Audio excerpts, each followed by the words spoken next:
This is 37 Families, Season 1, Chapter 9.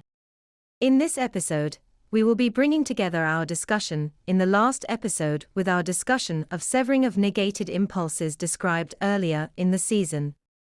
This is a short supplementary episode to Season 1, Chapter 8. First of all, in the last episode, we talked about how you can represent an experience channel as a two-dimensional plane of intersection points between social actors. We talked about how the magnitude of each intersection point is equal to the projected intention truncated by the encounter. What we failed to explain is how this relates to our discussion earlier in the season.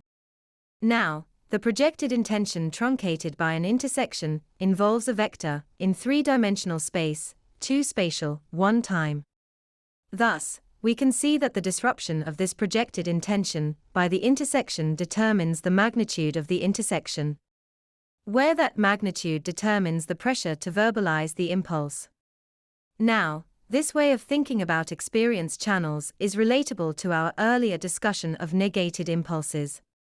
Specifically, we discussed how negating an impulse severs that impulse, rendering self into non-self.